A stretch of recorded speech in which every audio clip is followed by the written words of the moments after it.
نحمده ونصلي على رسوله الكريم اما بعد اعوذ بالله من الشيطان الرجيم بسم الله الرحمن الرحيم وبالوالدين احسانا صدق اللہ العظیم۔ ناظرین کرام، میں نے اپنی دانش اور فہم و فراست کے مطابق حقوق والدین کے پارٹ 1 میں والدین کی اہمیت کو بتلانے کی کوشش کی ہے، اور پارٹ 2 کے اندر والدین کے متعلق کچھ اور تفصیلی عرض کرنا چاہتا ہوں۔ قرآن کریم کے اندر اللہ تبارک و تعالیٰ کا ارشاد ہے، وَبِالْوَالِدَيْنِ احسانا، اپنے والدین کے ساتھ حسن و سلوک کرو،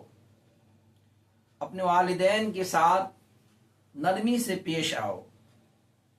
اپنے والدین کے ساتھ بلند آواز سے گفتگو نہ کرو، اپنے والدین کی اطاعت، عزت و احترام کا پورا خیال کیا کرو۔ دنیا کے اندر ہم اور آپ زندگی گزار رہے ہیں، تو اگر ہمارے سامنے ہمارے والدین اللہ کی شان میں، اللہ کی ذات میں، رسول اللہ کی شان میں کچھ الفاظ کہنے کے لیے کہیں،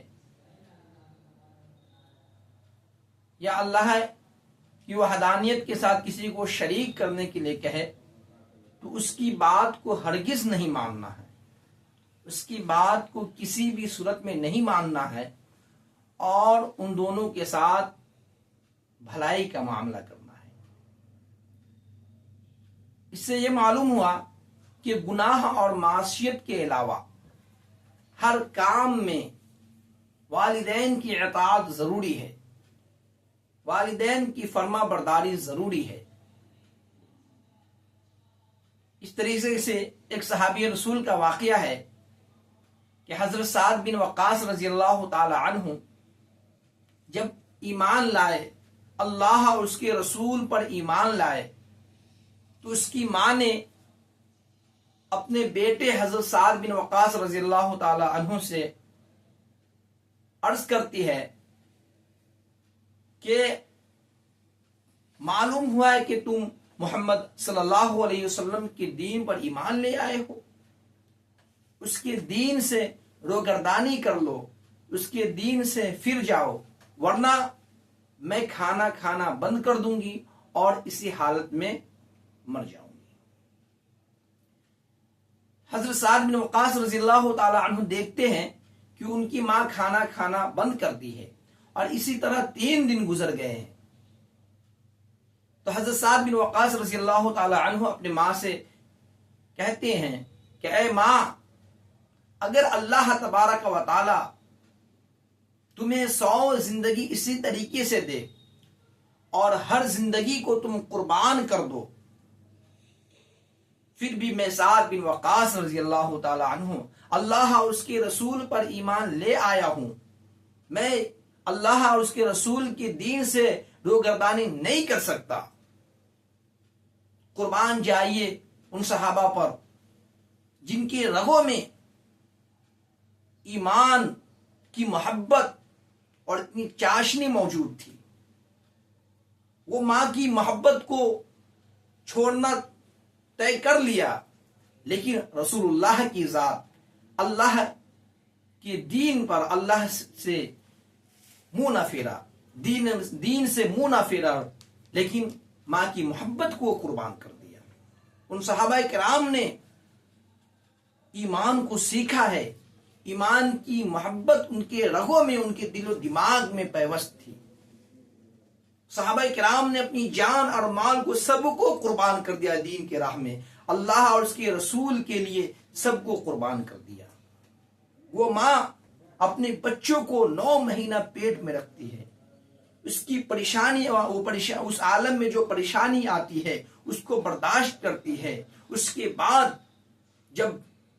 9 مہینہ گزر جاتا ہے تو جنم کا وقت آتا ہے، جب ولادت ہوتی ہے تو اور پریشانیاں جھیلتی ہے، اپنے بچوں کو وہ جنم دیتی ہے۔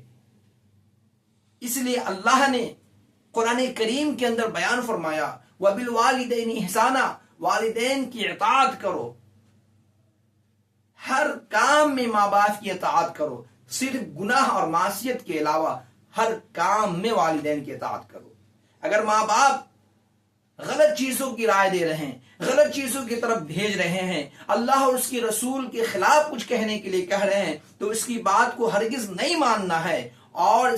اس کے ساتھ برا بھی نہیں کرنا ہے، بلکہ دنیا کے اندر اس کے ساتھ بھلائی کا معاملہ کیا کرو۔ ایک مرتبہ اللہ کے نبی علیہ الصلوۃ والتسلیم نے ارشاد فرمایا، اس شخص کی ناک خاک آلود ہو۔ یہ الفاظ آپ نے 3 مرتبہ دہرائے۔ صحابہ کرام رضوان اللہ تعالی علیہم اجمعین نے عرض کیا، یا رسول اللہ، کس شخص کی ناک خاک آلود ہو جائے؟ تو اللہ کے نبی علیہ الصلوۃ والتسلیم نے ارشاد فرمایا، من ادرک والدی عند الکبر احدہما او کلاہما ثم لم يدخل الجنہ، یعنی اس شخص کی ناک خاک آلود ہو جائے جس کے سامنے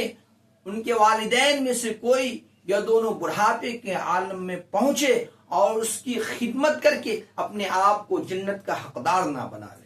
ایسے شخص کے بارے میں اللہ کے نبی علیہ الصلوۃ والتسلیم نے بددعا دی ہے۔ ہمیں اور آپ کو یہ کرنا ہے کہ اگر ہمارے سامنے ہمارے والدین حیات سے ہیں یا کوئی یا دونوں حیات سے ہے تو اس کی خدمت کرے، اس کی عزت و احترام کرے، اس کے آرام کا ہر پل ہر لمحہ خیال کرے اور اس کی عزت و احترام کر کے اپنے آپ کو جنت کا حقدار بنا لے، ورنہ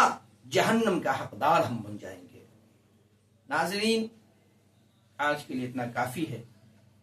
ویڈیو اچھی لگی تو دوستوں میں شیئر کریں، سبسکرائب کریں، لائک کریں، کمنٹ کریں، بیل آئیکن دبانا نہ بھولیں۔ السلام علیکم ورحمۃ اللہ۔